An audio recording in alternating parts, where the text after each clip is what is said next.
What's up, everybody? Today we're going to be talking about Fury 48 that happened this weekend, and we have the Corey Sandhagen and TJ Dillashaw fight to talk about from the UFC, and then we are going to be talking about this upcoming fight, which is going to be the Uriah Hall and Sean Strickland fight.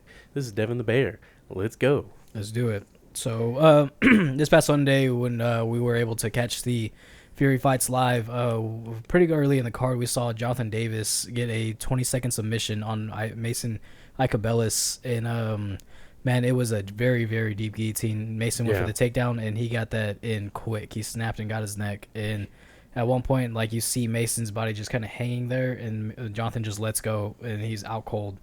When it happened, he had him choked out, and then kind of the ref wasn't really picking up on it, and so he kind of lifted up his body and dangled it a little bit. Yeah, it was really sad. It was just tough to see that. Yeah, it was. It was a hard fight to watch. What really sucked is we got to meet Mason's cousin. We just happened to be sitting next to her, and we were hyped. We were like, okay, cool. Like, you know, you came all the way from Austin. He's from California and stuff. And then it's just part of the sport, though. You know, wins and losses, there's nothing you can do with it. Mason's also really young into his career. It's only his third pro fight, so I'm sure he'll come back better from that. Jonathan, who's 23 years old, I mean, he's a young prospect, obviously trains out of 4-ounce fight club. And, I mean, it was just a good choke. It looked like he didn't even have both, like, arms. It was like a one-arm guillotine. And then whenever he finally, like, torqued on it, kind of, he, like, it was like a reverse rear naked choke almost. When he torqued on it, that's when you see Mason's body go limp. And it was like, man, that was... He got submission of the night for it. If you want to check out if you have UFC Fight Pass, go and check that out. If you have Instagram, go to Fury Fighting's Instagram. They have a picture of it, and you see how deep it was. Mike Jackson also got pictures of it as well. He's there at every Fury event just about taking pictures. Man's the hardest working dude there. You see that when we saw him? He was just nonstop taking pictures of everything, editing, posting them right then and there. Yeah, but it's as far as Mason goes, it's one of those things where you just have to train your body to not leave your head out when you go for a takedown. Throw your head into their chest, throw it to their opposite side. That way they can't get a hold of your neck. One of the other fights that was pretty notable was Matthew Mooney and Alex Black. Alex Black, we've talked about on here before. He's been fighting for a very long time on the local scene.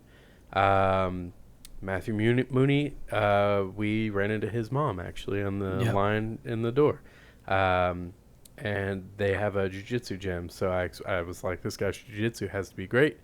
And when they first engage, is a little bit of stand-up, and then it goes to the ground. And I was like, okay, this is where it gets interesting. Yeah. And Alex Black was kind of controlling the ground game. And I was like, okay, what's going on here? And then Alex Black slaps on a rear naked choke. He's got the positioning for a while. Never really had the choke. It became more of a crank. And what ended up happening is Alex Black taps out. And I kind of caught it at the end. We saw what happened in the replay, and we're like, oh. And Matthew Mooney had a figure 4 ankle lock while he was getting put in a rear naked choke. Yeah. Which, yes, that's some absolutely very high-level jiu-jitsu. Yeah. To have that type of awareness. To be fending off a choke with your hands while initiating a submission with your feet, that's some insane dexterity. Yeah. That is very impressive. Yeah, I remember when we were watching it, like, that's where I was, because you have Alex Black, who's also a jiu-jitsu instructor, where he trains out of. Then you have Matthew Mooney, which the school that the, association he with is his family's jiu-jitsu school over in Vidor, Texas. And so it's, what was the name? Was it Mooney Brothers? Mooney Boys? Mooney Boys Jiu-Jitsu. Yeah, and so it was just it was good awareness by him to just know that, okay, like, he stayed calm.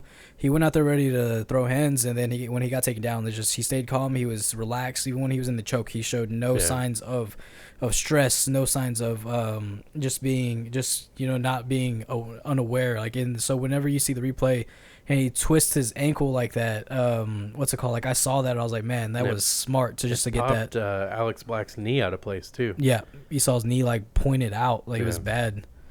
I mean, you gotta be ready for anything if you walk out to Pantera. Yeah, that was also really cool too, watching him walk out to Pantera. But good job to Matthew Mooney for that one. Yeah, some other noticeable win was the knockout of the night by Joey Elzia. It was a beautiful head kick knockout. Put the guy on a chair, sat him down, and finished him. Yeah. That was very exciting. Another one was Arut Pogojan fought Josh Altum. I was very excited to see Super Glue fight again. He stepped up last minute into a higher weight division, and he didn't get the win. He went in there, and he was trying to pull guard. He was trying to roll and get something. But Arut was just making him pay on the feet. And at one point, Josh, though, dropped Arut. But the fight was pretty back and forth on the stand-up. But Arut, being the bigger, stronger guy, got the took advantage of it, and he got the win by TKO. Yeah, and so like we talked about too, is like he took that fight on 2 weeks' notice in a weight class that's not his. You know, he went up a weight class to take this fight. He doubled down on himself, but it's like, man, to go in there and just do that, and they were slugging, dude. They were throwing down. Yeah, it's a lot like Chris Montagno. Yeah. You go in there and you take this fight sort of last minute. You have nothing but a gain in that. Even if you lose the fight, you gain some respect. You gain some understanding of what it's like to fight at a different weight class. You get to learn. I mean, it is what it is. Yeah. But anyway, moving on to a pretty controversial fight, the Jacob Silva and Randy Villarreal fight. Randy Villarreal was able to get Jacob Silva down several times throughout the whole fight. Yeah. Pretty early on, Jacob was fighting it off with a triangle, going for arm bars. But a lot of it was just being held down. Randy was just able to utilize his wrestling to keep Jacob on his back. Whenever they would get to the feet, there'd be a little bit of scrabbling and then right back to the ground. Yeah, I was kind of surprised to see there's not really, I wouldn't say hesitation at all, but it's just kind of a stalemate on the feet from both guys, you know. So when it came to the ground, it was just more about who's going to get the control on that, you know. Yeah, and then the end of the fight is where the controversy kind of comes in. Yeah. There were a lot of shots that may or may not have been illegal. But at one point, Jacob ends up on top, and Randy Villarreal has wrist control on both of Jacob's arms, and he has his arms pinned down to his chest, and Jacob's looking at the ref like, hey, you want to stand us up? We're sitting here doing nothing. Yeah. And they get up to their feet, and before Randy can fully get up, Jacob throws a very, very aggressive knee, and then throws an axe kick to the head. I believe that there's one more kick to the head as well. You'd have to look into the Fury rule set to see if that was legal. But it ended up going to a decision, giving Randy Villarreal the win. Very interesting ending. Yeah, and like kind of we discussed too is like I think that what happened was with the shots, like I feel like they were illegal shots for Fury to go ahead and get approved for those. It's for like, you know, knees to a downed opponent or kicks to a downed opponent. Like they have to go through the State Athletic Commission. And the State Athletic Commission already has its set rules. They're not going to go and change it for something, you know? Yeah. And so, but it was more just like kind of heat of the moment. You know, they both knew that it was coming to the end. They had to make something big happen. Neither of these guys wanted to go to decision, but it was more on the referee, on Rob Alexander. Rob Alexander was the referee for this fight, and another one that we're going to mention later. Yeah, well, I mean, so there's that, and he doesn't say anything after the fight. He's laughing about it. It's like, you know, a downed opponent just got kneed and kicked in the face. Like, why are you not going to say or do anything? I understand that because with the knee, like, whenever it happened, Randy went and got went for a takedown after that happened. Yeah. He was still fighting, so I'm guessing that maybe that ref just decided, hey, you know what? Like, he's still active.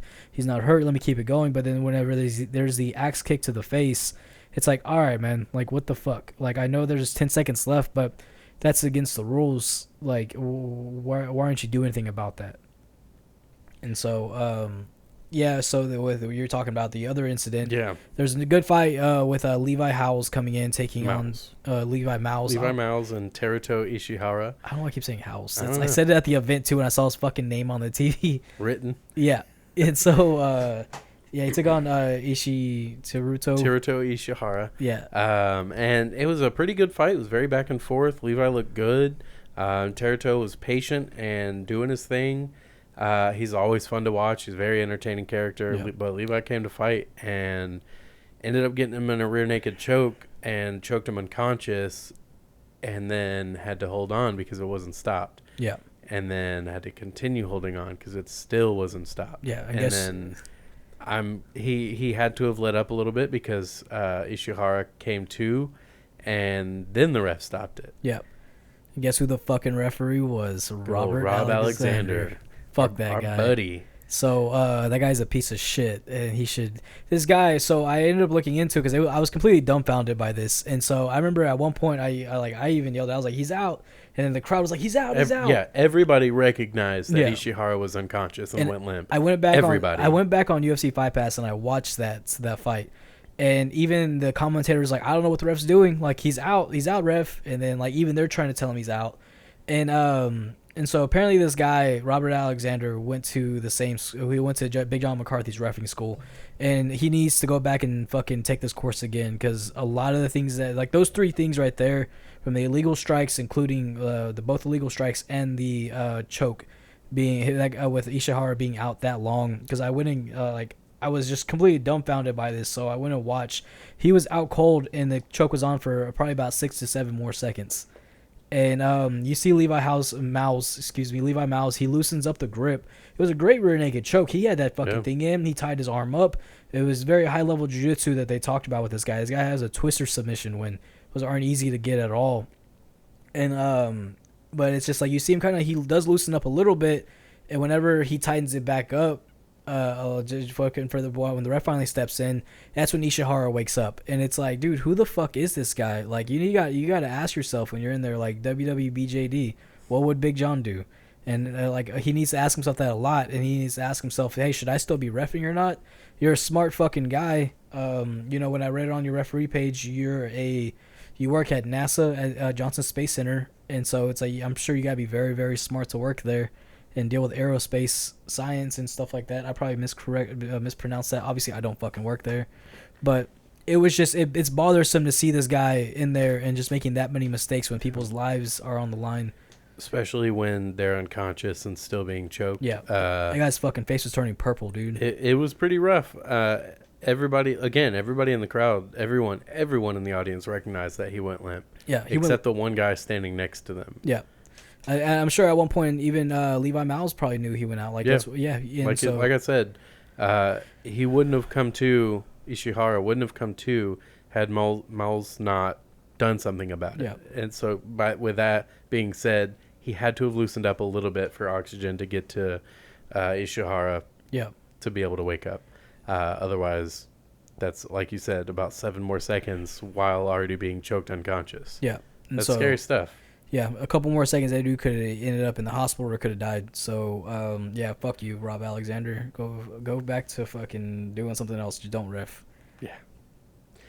Moving on to the main event, we had Alec Williams fight Colton England for the title shot, and that fight was the pace was ridiculous. Yeah. Alec Williams is a heavy wrestler. Colton England's very well-rounded. But loves to stand and strike with people. Yep. And so in this fight, you have Alec Williams getting backed into the fence and Colton picking his shots, throwing very nice combinations, throwing knees, elbows, punches, everything. And Alec Williams couldn't really get anything going. By the second round, he was falling on the ground, not able to keep going. He was so exhausted. And it still went to a third round, which surprised me. I did not think he was going to make it. Yeah. And then in that third round, he just kind of, at one point, Colton throws a combination up against the cage and backs away. And then Alec stands there for a second and then just collapses. And Colton jumps all over him and gets the finish. He had with a really dirty uppercut through the guard. Yeah. With that. And you know what's cool about that when that happened? It reminded me of his teammate Adrian Yanez when he landed that uppercut on Randy Costa. That's what it's very reminiscent of, just days apart. So it was also cool watching, the Metro Fight Club guys. They were really in support of their corners. They were coaching each other. We saw Adrian Yanez and Mano Martinez there. helping out their guys in their corners and stuff. So, but yeah, man, I really like watching Colton England fight. He throws down. There's another Metro Fight Club guy. So Yeah, he's got his dad in the corner, and he was so excited when Colton won. yeah, That dude went nuts. it's always good to see those feel good moments. So, But yeah, moving on to the Corey Sandhagen and TJ Dillashaw fight card. Pretty solid fight card, I would say. A couple upsets, couple fights that went exactly how we expected. Some fights that were, again, maybe some controversy with the main event fight. yeah, that for and sure. then yeah, a couple of fights like. But we'll start with the Adrian Yanez fight. Him and Randy Costa threw down. That was very exciting. The first round, Randy Costa looked good. And then the second round, it was all Adrian Yanez. Yeah, which is kind of, I want to go back and listen, but I could have sworn I called it. This is how it was going to go down. Second round TKO by Adrian, just because whenever I looked at watching Randy's fights, they all ended in the first round. And it's like you look at Adrian. Adrian's been doing this for a very, very long time. He's been fighting since back in high school. Amateur, he's been taking amateur fights since back in high school, and then he started taking pro fights not long after. And I kind of had the feeling that his experience was going to show in that fight. You know, he had a tough first round, got busted up, didn't have the best head movement going into that first round, but the second round he made the adjustments, started slipping the jab better. And then Randy Costa just ended up stopped throwing, and then it was just all Adrian's fight after that. Thus, answering the age-old question, are Reese's better than Dr. Pepper? No, they're not. No, they're not. I know you were all wondering, but no. The next fight is going to be the Miranda Maverick and Macy Barber fight. That one was also very good, very back and forth. Macy Barber got the nod by the judges. That one got some controversy too, which I had seen a few people who thought that Miranda Maverick should have won. It's just one of those things where it's all up to the judges. They're gonna decide who wins. Yep. I think in that fight it was close. Not enough to really say, in my opinion, that Miranda Maverick should have won. I think she won the first round, and I think when it came to the second round, I think she did enough to take that round. Second round was definitely a back and forth round. But I thought whenever I saw it, I thought Miranda Maverick was going to take that fight, and just by split decision. But they ended up giving it to Macy Barber, which I was really surprised by. And then you had Darren Elkins and Derek Minner, and that fight was awesome. Darren Elkins always shows up to fight, and that's exactly what he did. It was very brutal, very crazy pace. He got the TKO with ground and pound. Very fun to watch, very bloody, very aggressive. Yep. So the co-main event was Julian Paiva. He defeated Kyler Phillips, who was the heavy favorite coming into this fight, by decision. The first round was definitely all Kyler Phillips. He went in there, was just putting it on him. I remember watching the first round. I was like, man, I feel like Kyler's gonna get this stoppage in the second round. And Paiva just ended up just showing life, and he comes out there, and he just ended up being just a step ahead of whatever Kyler Phillips wanted to do. And it looked like Kyler Phillips kind of gassed out in that second round, coming into that second round, and then it was just Paiva's fight for the rest of the fight. So yeah. And then with the main event, you had Corey Sandhagen fighting TJ Dillashaw, and they both looked great. That was a great fight. I think with that division, it doesn't get any better than those two. Yeah. And they showed that. It was a very entertaining fight. TJ Dillashaw got the win. And with that one, a lot of people had issues with that, and I don't. I think it's one of those things where, the fights aren't scored by damage. They're scored by who did what. And that historically, that's been the case. But I do think that there are a lot of fights that had to be rematched because judges went by damage, and you're not supposed to do that. So it always leaves controversy that way. Yep. You look at the Frankie Edgar Ben Henderson fight. The only thing Ben Henderson really did in that fight was he broke Frankie's nose with an up kick. Other than that, it was all Frankie Edgar, and yet Frankie Edgar lost. And Frankie Edgar's fight with Gray Maynard, that first round, Gray Maynard did so much damage. He dropped Frankie Edgar like 30 times. And then the rest of the fight was more or less Frankie Edgar taking Gray Maynard, walking him across the cage and slamming him in the ground every single freaking time. But we got a draw because judges didn't see it a certain way. So, again, it's one of those things where the judges, it's when you leave it up to them, you never know. You don't know what's going to happen. I think Rory McDonald said it best, though. The fighters are fighters. They're supposed to go in and fight. It's not up to them for the judges to be expected to do their job. And I think that makes sense to me. But again, I think in this case, TJ Dillashaw used his wrestling to get the win.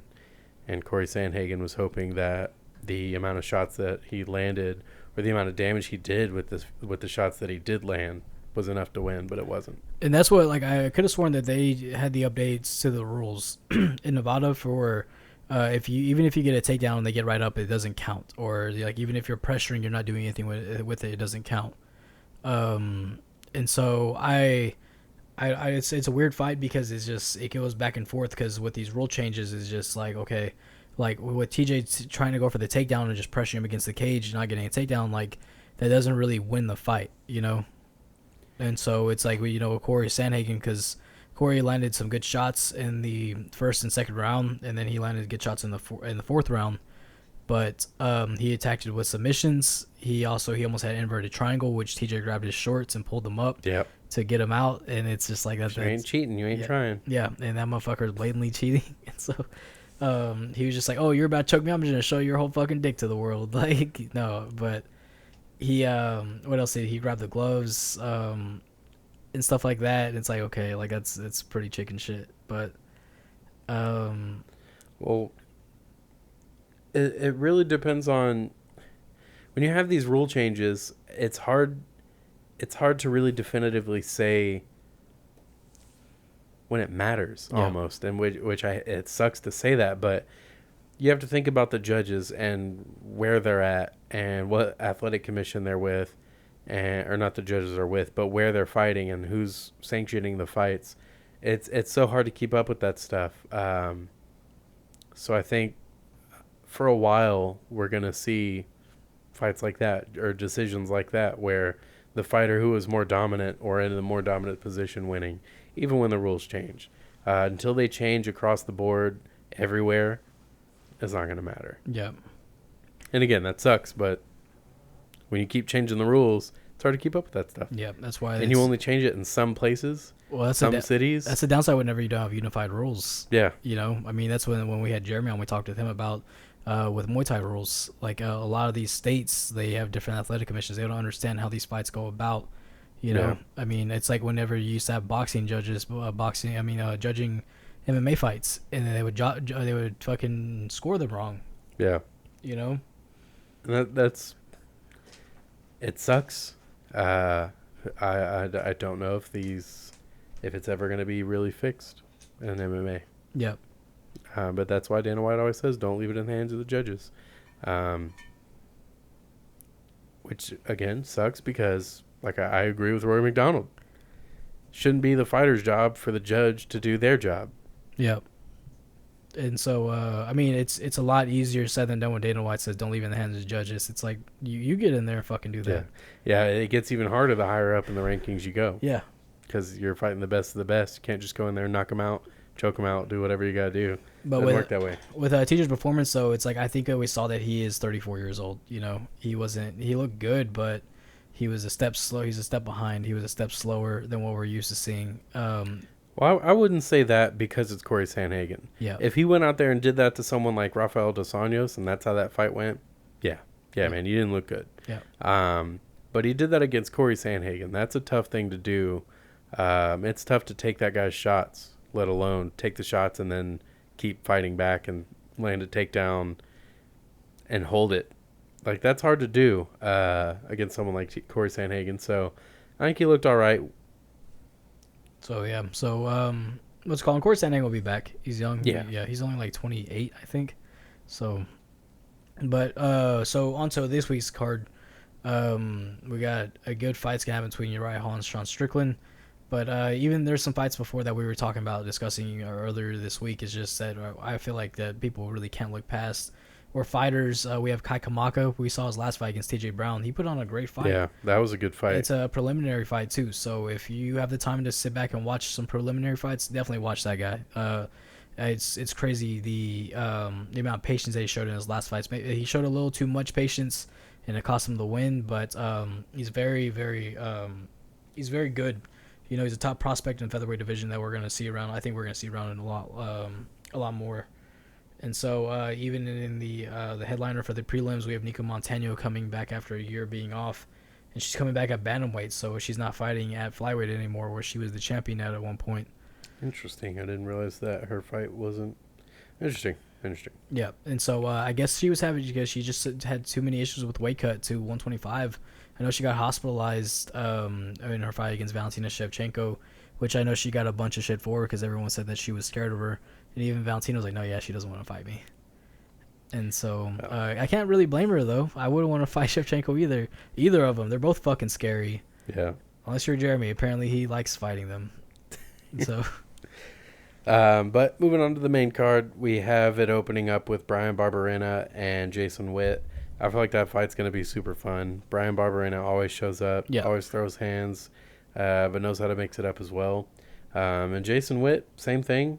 He's always going to show up to fight. He's always very exciting. He's got several knockout wins and he's got several submission wins. He can do it all. I think him coming off a loss is going to make things a little interesting. Because I kind of feel like it's his fight to take. Yeah. I think Brian Barberena is very good, but I feel like Jason Witt is going to come out on top. So I like watching Barberena fight. Like you said, I don't know too much about Jason Witt, and I probably do, and probably just don't realize it, honestly. But yeah, it's gonna be. I think that fight can easily just steal the show that night, though. And so the next fight we have a flyweight match with Zaruk Adashev and Ryan Benoit, which I'm interested to see how this fight goes before the fight even starts, in the sense that Ryan Benoit had a super tough weight cut his last fight. He weighed in at 129 pounds and could barely even stand on the scale by himself. He was completely fucking drained. You could see every muscle in his body, and not in like a cool way either. Like, he wasn't fucking shredded. He was completely out of it. Like, the weight cut got to him too bad, and he's known for having issues making this 125 weight class. But so does Adashev. I mean, he's fought at bantamweight and flyweight. His last fight might not have been his last fight, but one of the fights he's had in the UFC, he his first fight in the UFC, he missed weight at bantamweight by 3.5 pounds. And so the question is just gonna be like, can he make 125? Like, if you can't even make bantamweight, then what are we doing here? You know? Yeah. And I understand that these weight cuts are hard. I've never cut weight to sit there and say anything, but then again, these guys are professionals. This is what you're supposed to do. You're supposed to make the weight. You signed the contract to make this weight. You knew what you had to do to make this weight. And I've been saying for a while that I think Ryan Benoit needs to move up, though. I think he would have much better success at bantamweight versus flyweight. Flyweight's a tough cut for a lot of these guys. We're seeing it even with somebody like Davison Figueiredo, who's having issues making this cut. And so I think it's going to be just kind of like, if either of these guys miss weight, that's what I'm going to be kind of on the lookout for. But I mean, it's a good flyweight fight. I'm always excited to see these little guys get in there and fucking these smaller weight classes get in there and do that, especially flyweight. I was about to say, I mean, I guess not so little. Yeah, I'll say they're not very little now. They make me look smaller than I already am. But it's like, I always look forward to these flyweight fights because I feel like it's a class, it's a weight class with so much potential to do something great. You know, you have somebody like Brandon Ray who's a champion. There's finally life in the division, so I feel like with these fighters, they need to go out and show that, hey, like, I should be considered one of these next top guys. Yeah, I feel like in that fight, Ryan Benoit's going to take it. Mm-hmm. If Zaruk wants to win, he's going to have to make it a decision. But I think against Ryan Benoit, that's going to be a very hard thing to do. Yeah, for sure.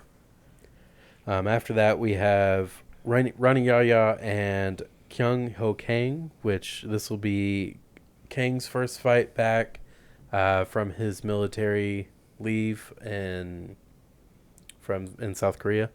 And between him and Rainey, I feel like that's going to be a really good should be a really good fight. Both guys are very experienced, fighting for a very long time. I can see it being very back and forth, and I can see it going to decision. Stylistically, I feel like Rainey should win that fight, but I'm going to go for King. Yeah, Hani's been around for a really long time. The dude's been fighting. He's been fighting since the WEC days. He was one of the top guys in the bantamweight division over there. He fought Eddie Wineland at one point for the championship, and it's crazy to see that this guy's still doing it. He's still competing with in an organization that's supposed to have the best fighters in the world. That he's still up there doing it. I think Kang fought Alex Caceres in like 2012. Really? Yeah. He fought him, and it got overturned, or he didn't fight him because Alex Caceres tested positive for marijuana. Fucking, god damn it, guys. But yeah, that's gonna be I think that's gonna be a good fight. I think it's gonna be a really, really good fight. I always enjoy, like I said, watching these small weight classes. The guys just go at it, and I think Hani's gonna bring it. I don't know too much about the other guy. He's very good. His last fight was 2019, I think. Yep. It's just been a while. Yep. But I think he's very good. I think he's gonna. He's from South Korea. Yeah. Yeah. These South Korean guys throw down though, dude. They all do. They really Choi. Yeah, Doo Ho Choi. You got Chan Sung Jung. I always mispronounce his name, but you didn't this time. Yeah, I did good this time. And so yeah, man, they really do. These South Korean guys, they're built different, man. They get the fuck down. And so I think it's gonna be a very, very fun fight. That fight also could easily be fight of the night, or it could be performance of the night by one of these guys. So, but yeah. So on to the main event, we have Uriah Hall taking on Sean Strickland, and yeah, that one's gonna be a fun one. I think so too. Everyone knows who Sean Strickland is now, so that's pretty cool. We were joking earlier before we started recording. Is what if Uriah Hall torqued Sean Strickland's arm just like Orlando Sanchez did to win the fight? Yeah, but like I always said too, is like, what if he breaks it? Like, what if he says fuck it and just like snaps into it, just completely breaks that elbow or breaks his shoulder, and he just walks up to the camera and it's just like, I do this, I fucking break people. He needs to accept it. Yeah, he's a monster in the best kind of way. You just happen to be in the profession that is perfect for what you're capable of doing. Bless you. Thank you. You go in there and you break people. Yeah. Like, go in there and break them then, because you're getting paid to do that. He's, like you had said before, he's always seemed to have this mental obstruction holding him back. And I think a big part of it is he doesn't like hurting people. Yeah. I think it's embrace it though, because look at what your job is. Yeah. Embrace it and go in there and break people in half. Like you did Chris Weidman's leg. Yeah. Oh, gross. Come on, man. At least say Adam Cheller or some shit, or Bubba Jenkins. Not Bubba Jenkins. Bubba McDaniel. Yeah. Well, I can't see. He broke their spirit. I can't see on my eye. Yeah, I can't see nothing. Dude, yeah, what's it called? Go back and watch his highlights from The Ultimate Fighter. He blinded a guy for like a fucking minute, like, or two. Yeah, and he knocked one guy out for like 5 minutes. Yeah, and then he fucking knocked out Dylan Andrews from the bottom. Yeah. Dylan Andrews, was he in guard or full mount? He was in full mount. No, I'm sorry. He was in guard. He was in guard. Yeah, and Uriah Hall knocked him out from the bottom and then rolled on top and finished him. It was freaking insane, his Ultimate Fighter run. Yeah. And Kelvin Gastelum, being such a good wrestler, won the season. Yeah. But everyone expected so much from Uriah Hall, and instead we got a very splotchy record. Yeah, we it's like, hey, can we get Anderson the Spider Silva? And then your mom says, no, we have Anderson the Spider Silva at home. And it's Uriah Hall. It's Uriah Hall. Uriah Hall was supposed to be something special. Now he's just 38. I still believe he's something special. He's fucking great. I think he's honestly, gonna be there. I think he's fun. And I know we probably should talk a little more about Sean Strickland as well. But it's one of the things where it's like with him, he's such a character in a sense. Like it's very weird because like he's really fucking good, but when it comes down to him fighting, he just, like you said, he just has a mental blockage towards it. He doesn't like hurting people. He sees what he does to these guys. And I know whenever when he knocked out Anderson Silva, like he like sat there and he was very emotional with Anderson after the fight. when he checked fucking Chris Weidman's leg kick and stuff. When he checked Chris Weidman's leg kick, he felt bad about it. He didn't mean for that to happen. When he knocked out Adam Cella on the Ultimate Fighter, he felt bad. When he knocked out Bubba McDaniels, he felt bad. Yeah. He feels bad when he hurts people, but it's like, dude, you hurt people in training. Yeah. Like, he talked about, he's on the, when he broke Chris Weidman's leg, he said he's done that to 2 people in training. Like, you're good at this. Yeah. Embrace it. Maybe take it easy in training as, best you can. It's not your fault you're a brick wall. Yeah. But hey, man, use it to your advantage. Imagine go out there and let go. He goes out there and like absolutely decimates fucking Sean Strickland, and he looks at the camera and says, "I'm built different," and he cracks an egg. He cracks a fucking egg between his gap and he has in his teeth. Like damn. like damn, dude, like this motherfucker really is built different. And just you see his fucking teeth come together, like damn, fuck. But yeah, man, it's just it's hard. It's like it's more of a mental warfare he has with himself. That's why he never really did anything with it. Yeah, like exactly like that. And it's a mental warfare with himself that he has, and it sucks to see it because like he could have easily been one of the best in the world. He probably could have been fighting for the championship already. But when he gets tested against these guys who are in the top 5, like what he did against Robert Whittaker, like he did against Paulo Costa, he did really good in the first round, Paulo Costa, and then he comes out, then he just loses this. He gets TKO'd in the second round. With Sean Strickland though, I think Sean Strickland's the more well-rounded fighter. Yeah. But I don't see it going to the ground. No.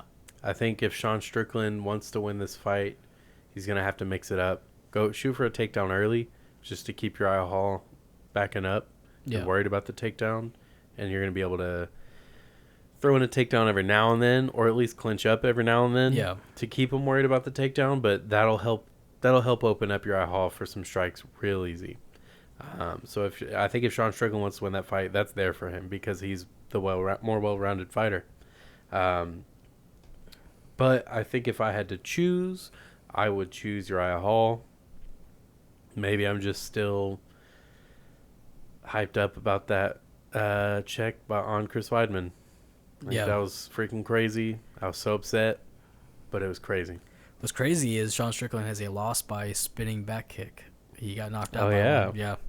And we all know Uriah Hall is very, very good at that. Yep. Spinning back kicks, hook kicks. He knocked out Gegard Mousasi with a spinning back kick straight to his face. Yep. That was a freaking good one. But yeah, because Gegard went right into it too. The way he went to do something and it might have been like trying to go for a takedown, trying to duck the kick, but yeah, he kind of went down and just caught the foot straight to his face. Yeah. But yeah, I'm gonna go Uriah Hall. I think so too. I think, I hope he's worked on his takedown defense, and I would think that he has, and I think it's gonna end up staying standing because that's just Sean Strickland just likes that. So yeah, what's it called? Uriah Hall has very, very good defense. Yeah. Obviously, if I was Sean Strickland, I wouldn't throw any kicks. Punches, he has really good head movement, so probably not punches. Just stand there. Yeah, just probably just go to the ground. But the thing is, well, obviously we just saw that Sean Strickland doesn't have very good grappling either, and Orlando Sanchez showed that. I don't think that's at all what that means. No, I don't know. I'm just talking shit. Okay. But I don't know, man. I mean, Sean Strickland, I don't know if he decides to go ahead and threaten with a takedown though. If you're going for a takedown against somebody, like I'm sure Uriah Hall has very good takedown defense, but I think what Sean Strickland's going to just have to do is really just pressure him. You look at these fights that Uriah Hall's lost is because of pressure. These guys are able to withstand whatever storm that he brings, and then they match it, and they turn up the intensity, and then Uriah Hall just wilts under the pressure. So who you got? I'm going to go with Sean Strickland because I feel like he's getting a lot of shit, and he didn't do anything wrong. So, yeah. I don't know what the fuck I'm talking about. But, sorry. I was going to lead into the Bellator card. Oh, shit. I forgot about that fight. Yep. We got the Bellator card coming up. It's going to be Bellator 263. On the prelims, we have a lot of notable names. We have Georgi Karakanyan. We have, excuse me. We have Kasan Magomed Sharapov. Going into the main card, we have Goiti Yamachi. That's going to be a very fun fight. Him against Chris Gonzalez. There's Brent Primus fighting. Usman Nurmagomedov is fighting. And Mads Burnell is fighting. I'm very excited. I'm a huge fan of Mads Burnell. Anytime there's any Scandinavian-based fighter, Denmark, he's Danish. Um, I'm all about it, and he's very good, and very entertaining. But the fight everybody's there to see is Patricio Freire, and he's fighting Pitbull. He's fighting AJ McKee.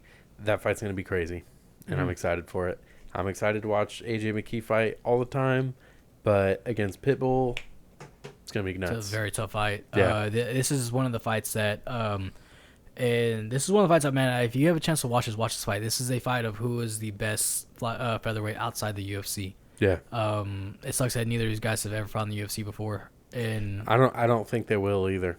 no, I think if Pitbull wanted to fight, he would have done it a long time ago. yeah, And kind of the same with AJ McKee. Him and his dad, neither one of them, I think, are going to be interested in never messing with the UFC anymore. yeah. Did his dad ever fight in the UFC?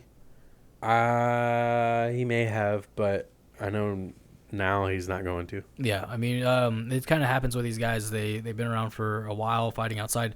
I mean, AJ McKee's only 26. He's young, but it's just a question of, like, these guys are able to make a very, very good living outside of the UFC, Yeah. And when you have sponsorships and you have stuff like that, I think if you can avoid the UFC and you can put up a good and make a good living off of it, then do it. It reminds me a lot of the Young Bucks from wrestling, for they do pro wrestling and AEW.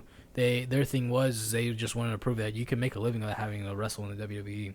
Yeah. With this fight, I think, boy, it's hard to call that one. Yeah. They're both very well rounded. They both bring a lot of power. I'm gonna give it to AJ McKee. I think so too. He's 17-0 for a reason. He has, I mean, I think where Patricio, I think he has a slight natural power advantage coming into this fight, but he's a veteran as well. McKee's got that range though. Yeah. So I don't know if Pitbull's going to be able to get in on McKee, and if he does, who shoots for the first takedown? Yeah. Because I think once it goes to the ground, it's just as interesting. Yeah. Because they're both high-level grapplers, but I think McKee looks better on the ground when he goes. Pitbull just looks strong on the ground, but McKee looks technically very sound on the ground. So it's kind of a toss-up, but I'm going to go McKee, AJ McKee. Yeah, I might as well go with you on that one. Also, AJ McKee's dad fought one time in the UFC. Once? Okay, yeah. I couldn't remember if he did or not. But yeah, I can't imagine him ever telling his son to go fight in the UFC, even if they offered. So yeah, I think, I don't know. I would like to see AJ McKee win. I think, yeah, it would just make things different with Pitbull. It's kind of the story. If he wins, it's like, okay, like, where do you go now? You know? He's beating everybody. Yeah. My thing is, if he loses, I hope he doesn't get a rematch, immediate rematch, I should say. It's not one of those things where I think it's going to hold up the division or anything. It's just one of those things. I don't want to see a rematch right away, because if he loses, I want to see him go back and work on himself. Because he's got some losses, but he's never had a major loss, I don't think. So you get a major loss, what do you do now? How much better can you be? So I'd like to see him work on himself and then come back. Same thing with McKee. If McKee loses, I want to see him work on himself, come back, fight a top 5 guy, and then see what you can do against him. How much better can you get? That's what I want to see. So, yeah. As far as any MMA news as of late, we won't have too much to talk about at the moment. But I did see something that I'm sure you saw this too. Stipe Miocic is talking to, is it One? Yeah. Yeah. That's very interesting. His quote was that he doesn't feel like he should wait around for a rematch. And I don't blame him. He fought Francis. Francis got his rematch. He fought DC. DC got his rematch. So why can't he get a rematch? So with the with the Francis fight. Francis had to fight a couple times to get that rematch. He had to fight guys that he felt like he didn't even make sense against. Yeah, and he was pissed off about the Rosenstruck fight. Yeah, and so with Daniel Cormier, I mean, the rematch with that, like the immediate, pretty much a trilogy fight was, I mean, it made sense because going in, I felt that it was 2-2 in the fourth round, going in with Stipe Miocic and Daniel Cormier. So it's where it's like Daniel's last fight was going to be for the title because they were 1-1, you know, and Stipe's point is like, you know, I get where he's coming from because he has defended the title 3 times. He has the most title defenses as a heavyweight champion, but it's like, dude, like you really didn't do much in that rematch against Francis to prove a point. He did rock him. He rocked him and he got knocked the fuck out. Yeah. And so that first round, I gave it to Francis. I thought Francis took that first round of the rematch. Oh yeah, Francis took the whole fight. Yeah. There was not a point in that fight where Stipe looked better than Francis, except for that second that he rocked him. And he rocked him fucking nasty. Got knocked out. He rocked him bad. Yeah. You saw Francis' eyes roll back. They rolled back and he stumbled backwards. It all happens very quickly, but it's right before Stipe gets knocked out. Yeah. He rocked him and then he jumps in and gets hit by Francis. Yeah, with a strong ass jab that just completely twists his fucking knee behind him. And it's just, man, like Trevor Whitman, something about this guy's jab. He works these guys' jabs really well. But have you noticed that? Like all of his guys have a strong jab. Kamaru has a strong jab. Justin Gaethje sets up well with his jab. Rose Namajunas. And so I mean. Just kidding. And so it's just, I mean, I understand his frustrations with it, but do I think him getting an immediate title shot makes sense? I think he was on the end of his career, then yeah, do it. Why not? But if he's going to go to 1, I mean, I feel like that'd be good for his career. Why not go make a fuck ton of money over there?